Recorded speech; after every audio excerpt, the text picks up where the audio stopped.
will now be able to expense 100% of the investments they make in new equipment in the same year they buy it. According to H&K, this means their investments back into the company will be 50% higher than this last year. That means millions of dollars will be invested in growing their business rather than propping up the bloated government in Washington. When they buy more trucks and equipment for their rental fleet, they hire more technicians to service them, buy more service vehicles to transport those techs from customer site to customer site, and buy more parts from their suppliers to keep the rental fleet running. All of this economic activity, spurred by the tax bill, will result in more jobs, higher wages, and a brighter future. The President looks forward to spending time with some of the workers who are reaping the benefits of the tax cuts and reforms, and we know this is just the beginning. On Friday, we're excited to announce that the President will become the first sitting president to address the March for Life from the White House live via satellite. This will take place from the Rose Garden. The President is committed to protecting the life of the unborn, and he is excited to be part of this historic event. Now we have a guest here with us today from the Department of Justice. Ed O'Callahan is here to discuss the Section 11 report, which was released yesterday by the Department of Justice and the Department of Homeland Security. I won't steal Mr. O'Callahan's thunder, but this report highlights the urgent need for Congress to adopt the immigration reforms identified in the administration's priorities. I'll bring him up now so he can make a statement, answer a couple of questions, and as usual, I know you will all be on your best behavior and ask him questions on this topic only, and then I will be happy to come back up and answer other questions on News of the Day. Ed?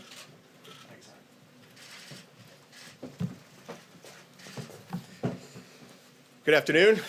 My name is Ed O'Callahan, and I am the Principal Deputy Assistant Attorney General in the Justice Department's National Security Division. In my capacity as Principal Deputy, I assist the Acting Assistant Attorney General in the supervision of the 350 dedicated investigators and prosecutors who carry out the Department's highest priority, protecting the United States from threats to our national security. I've been with the National Security Division since November of last year. Previously, from 1999 to 2008, I was an Assistant United States Attorney in the Southern District of New York. From 2005 to 2008, I was co-chief of the Terrorism and National Security Unit in the Southern District of New York. And some of the cases I worked on, of course, during that time included the investigation into the 9/11 attacks that occurred while I was an Assistant United States Attorney in the Organized Crime and Terrorism Unit of the Southern District of New York. I appreciate the opportunity to speak with you today about yesterday's release of the Department of Justice and Department of Homeland Security Section 11 report. The report, titled after Section 11 of President Trump's Executive Order 13780, Protecting the Nation from Terrorist Entry into the United States, was a collaborative effort between the DOJ and DHS to respond to EO 13780's directive to provide information to the American people regarding the number of foreign nationals charged with or convicted of terrorism-related offenses or removed from the United States based on terrorism-related or other national security reasons. The Justice Department's National Security Division maintains a list of individuals convicted of international terrorism-related charges in U.S. federal courts between September 11th, 2001 and December 31st of 2016. As indicated in the report, as of December 31st of 2016, there are 549 individuals on that list of convictions of terrorism, international terrorism-related offenses. A subsequent DHS analysis of those 549 individuals convicted of international terrorism-related offenses determined that approximately 73%, or 402 of these 549 individuals, were foreign-born. A further breakdown of the U.S. citizenship status of these individuals at the time of their respective convictions shows that 254 were not United States citizens, 148 were foreign-born, naturalized, and received U.S. citizenship, and 147 were citizens, U.S. citizens by birth. I'll point out that one of the cases that's highlighted in the Section 11 report refers to a defendant who we convicted in the Southern District of New York named Uzair Paracha. Mr. Paracha came into the United States, I believe, in 1980 as a family member of a legal permanent resident. Mr. Paracha was ultimately convicted of providing material support to Al-Qaeda. It's a case that I supervised when I was chief of the terrorism unit in the Southern District of New York. The evidence in that trial showed that Mr. Paracha attempted to assist other individuals who were affiliated with Al-Qaeda to try to enter the United States based on false statements in immigration documents. And in fact, Paracha assisted and took on the persona of one of the individuals who he was attempting to try to get back into the United States to commit terrorist acts here. The individual statements provided by that individual demonstrated that he was attempting to come back into the United States to commit attacks on gas stations in New York, my hometown. By the fact that we were able to prosecute Paracha, it stopped that attempt to engage in additional terrorist attacks here in the United States. Additional items included in your report demonstrate that the U.S. Immigration and Customs Enforcement provided information that shows that there have been approximately 1,716 removals of aliens since September 11th, 2001, because of national security concerns, a designation that is determined by ICE within the Department of Homeland Security. Obviously, there are certain times where, although there are national security concerns about foreign-born individuals who are in the United States, a federal prosecution, for one reason or another, is not the suitable way to go about dealing with the threat posed by that individual. So the immigration authorities have other tools at their disposal, one of them being the removal tool, which is cited by ICE in the Section 11 report. It is the case that the threats to our national security are not showing any signs of relenting. In fiscal year 2017 alone, DHS encountered 2,554 individuals on terrorist watch lists, formerly known as the FBI's terrorist screening database. Those individuals were, of course, attempting to get into the United States. Additional important statistics provided by DHS and documented in the report include the fact that between October 1st, 2011 and September 30th, 2017, a total of 355,345 non-citizen offenders were administratively arrested after previously being convicted of an aggravated felony or two or more crimes, each punishable by more than 1 year, a regular felony. During that same time period, according to DHS, 372,098 non-citizen offenders were removed from the United States after conviction of an aggravated felony or two or more felonies. And between fiscal year 2010 and fiscal year 2017, Customs and Border Protection, CBP, identified and prevented the boarding of 73,261 foreign travelers on flights destined from the United States who may have presented an immigration or security risk. In a statement yesterday about the report, Attorney General Sessions indicated that there are currently thousands of terrorism-related investigations into thousands of people in the United States, including hundreds of people who came here as refugees. In addition, citing surveys previously commissioned by DOJ components, the report noted that there are an estimated 23 to 27 honor killings every year in the United States, and that there are an estimated approximately 500,000 women and girls in the United States at risk of undergoing the abhorrent practice of female genital mutilation. In October of last year, the Trump administration laid out a series of immigration policy objectives to ensure safe and lawful admission to the United States, defend the safety and security of our country, and to protect American workers and taxpayers. There are three pillars to this immigration policy: border security, immigration enforcement, and a merit-based immigration system. From the cases I have worked on, I know that foreign terrorist organizations, transnational criminal organizations, and other individuals and entities that wish to harm the United States undoubtedly seek to exploit weaknesses in our immigration system when it benefits them in accomplishing their unlawful schemes. President Trump's immigration policy is designed to serve the interests of national security.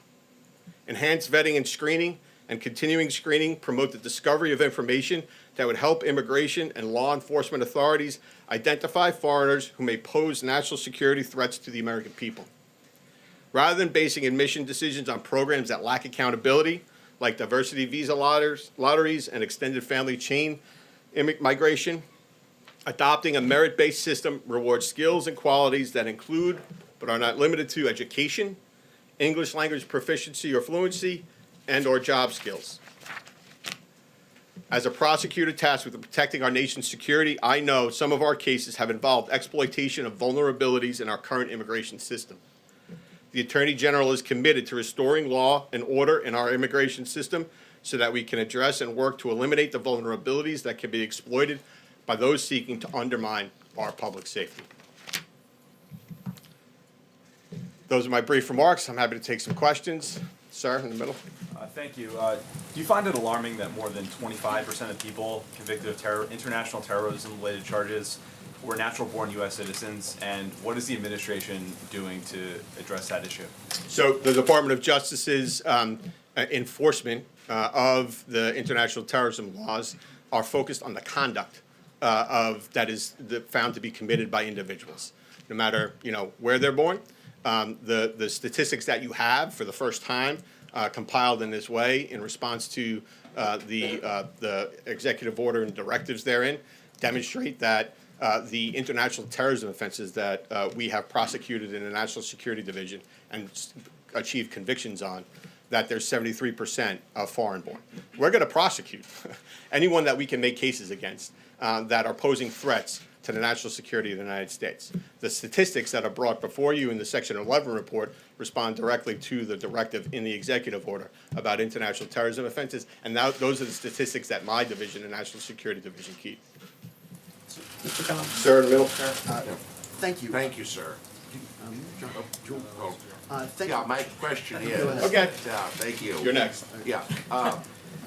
Very simply this, has there been any change in the administration's stated policy about using Guantanamo in dealing with international terrorists? No. I'm not aware of any change in the administration's stated use of the Guantanamo. The administration is committed to enforcing our terrorism laws and any law that we can against anyone who will present harm or threats to the United States. There are considerations as to how any potential case may be addressed so that any threat that is posed by any individual is neutralized. The administration and Attorney General Sessions are committed to consider all options as to how we can neutralize any threats posed by anyone that may fall into a terrorism category. So Guantanamo is still going to be around for a while, and there's no plans to close it at all? I'm not aware of any administration plans with respect to Guantanamo. I can tell you it's still around. Sir. Thank you.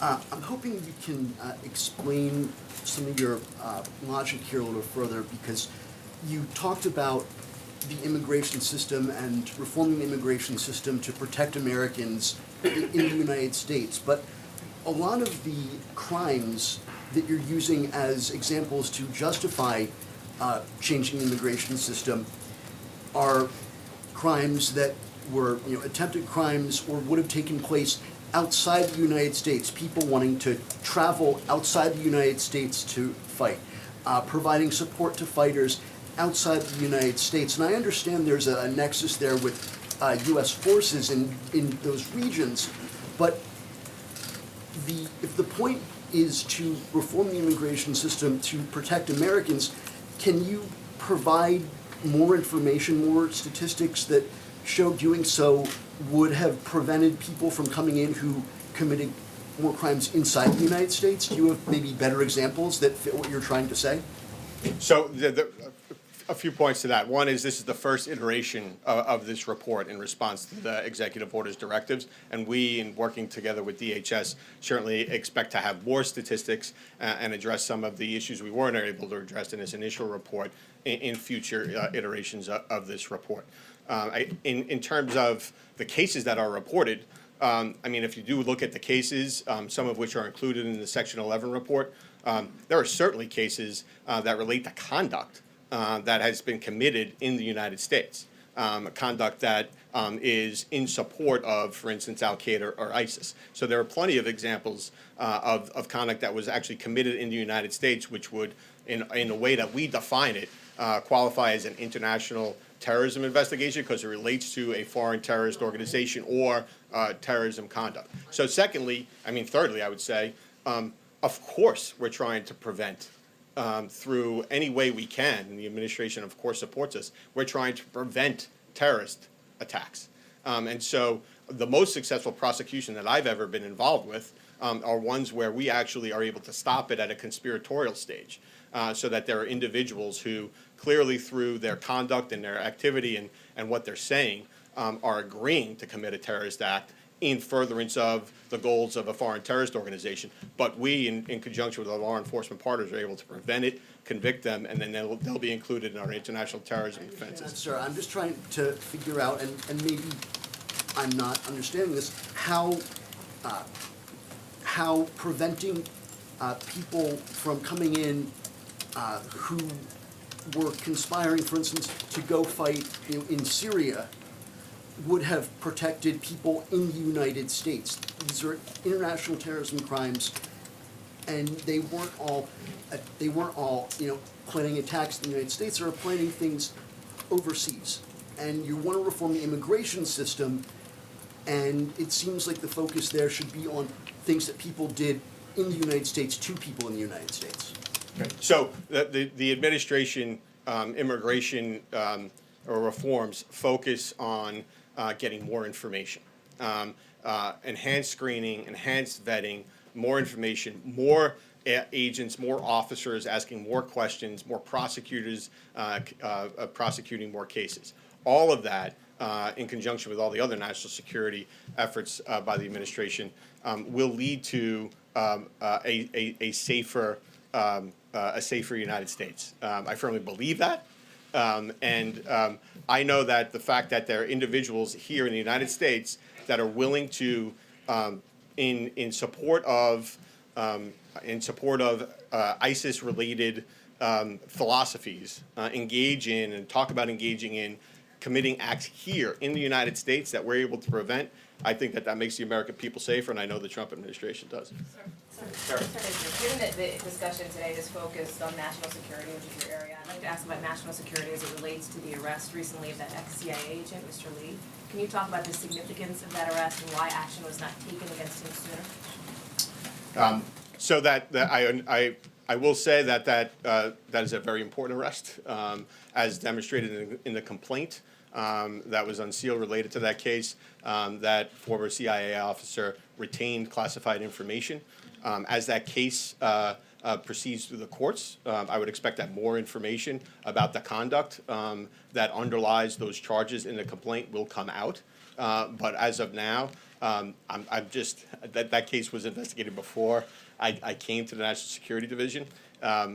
It's an important case. It goes to illegal retention of classified information, and so he's going to be prosecuted to the full extent of the law. We'll take one more question. Can we do one more on the report?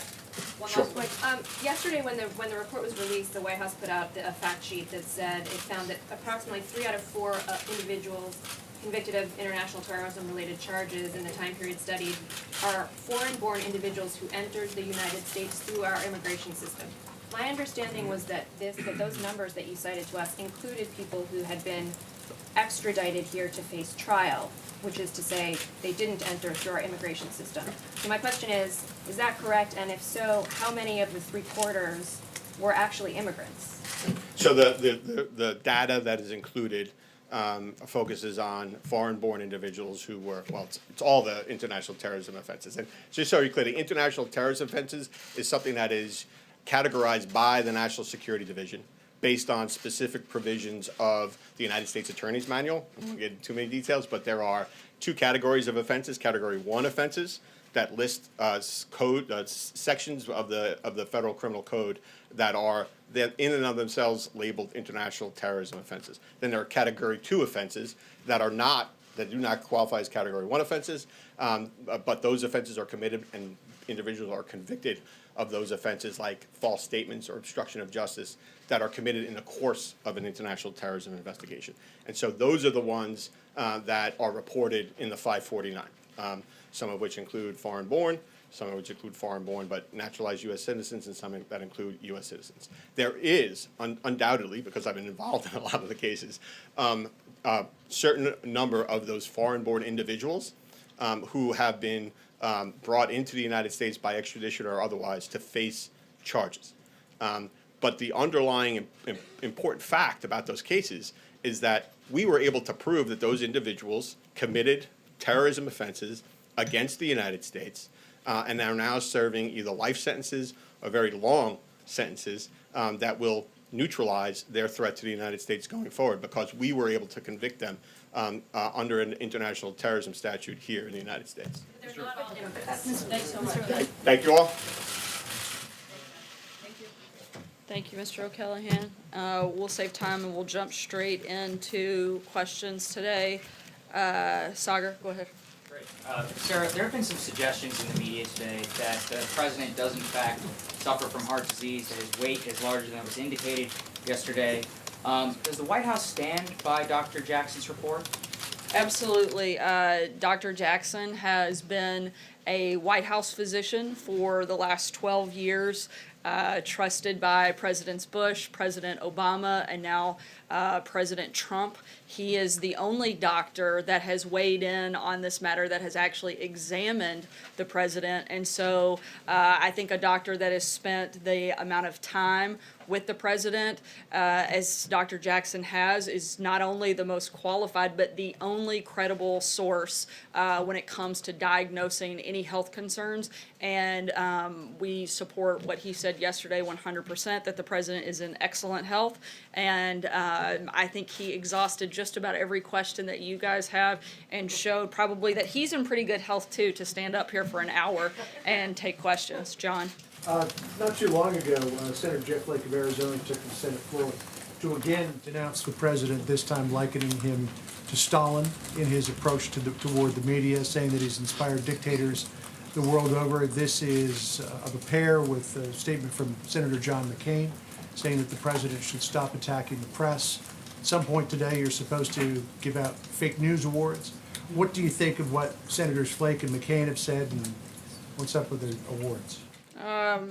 In response to Senator Flake specifically, I found it quite interesting that he is coming out to attack this president, considering he's one that was recently defending an actually oppressive regime. He went to Cuba a few weeks ago and served as a mouthpiece for the oppressive Cuban government. He's not criticizing the president because he's against oppression. He's criticizing the president because he has terrible poll numbers. And he is, I think, looking for some attention. I think it's unfortunate.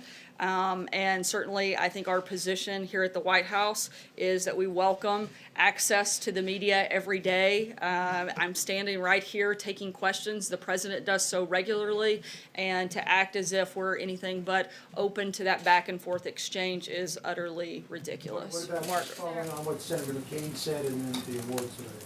I haven't had a chance to read all of what Senator McCain said. And the awards? We'll keep you guys posted. It'll be something later today. Margaret. We'll be looking for that. Sarah. I know you're all waiting to see if you are big winners, I'm sure. Indeed. There's been frustration from both Republicans and Democrats who were in the room yesterday with Steve Bannon when he was being asked about some of the claims that he's made about this administration and the president's family. But specifically, some of the criticism has been aimed at the White House because of guidance that has supposedly been given as to what can and cannot be said, specific topics that are off limit, and the scope of executive privilege.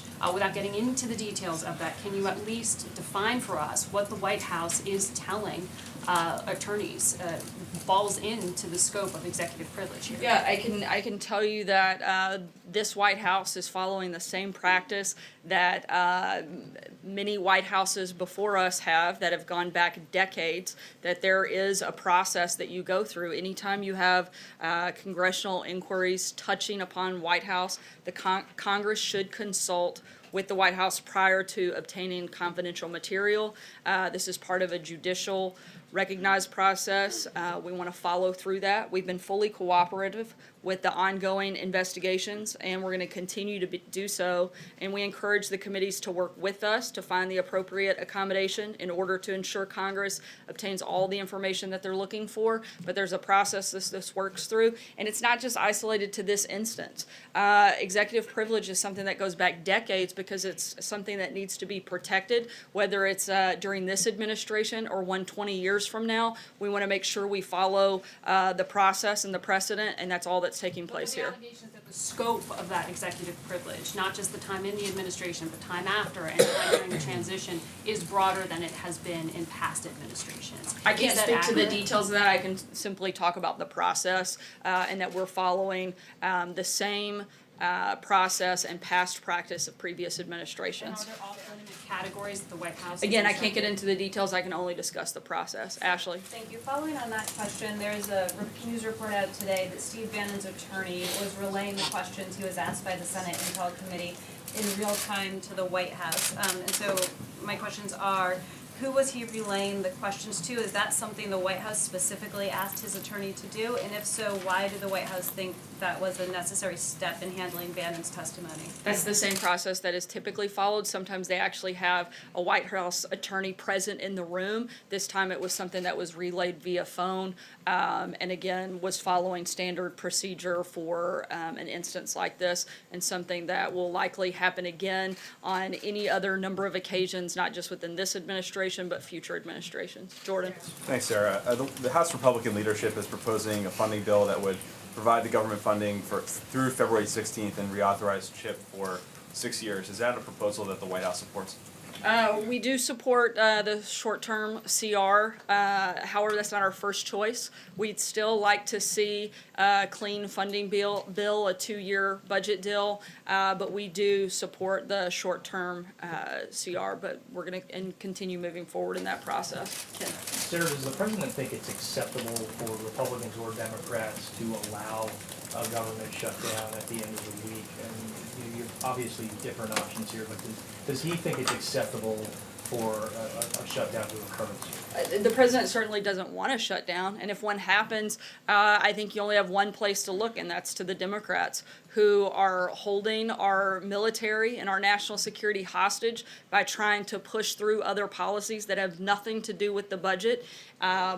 We would like to, again, get a budget deal done, a 2-year budget deal, a clean budget deal, and then focus on negotiations. Following that deal with finding a permanent solution to DACA and responsible immigration reform. We've said that many times before. Our position has not changed. Republicans control Congress, they control the White House. Take Is it 60 your votes, and responsibility? Republicans don't have 60 votes. So Democrats either need to decide that they're going to come here to do their jobs, and they're going to govern, and they're going to put our national security ahead of their own personal political agendas, or they're not. It's really simple, and that's a decision you're going to have to ask the Democrats. What's more important, national security or political agendas? I can't answer that for you. Cecilia? You just said that the president certainly doesn't want a shutdown. Last year, he tweeted that a shutdown would be a good thing. So what caused his views to He said it'd be good politics. Good shutdown.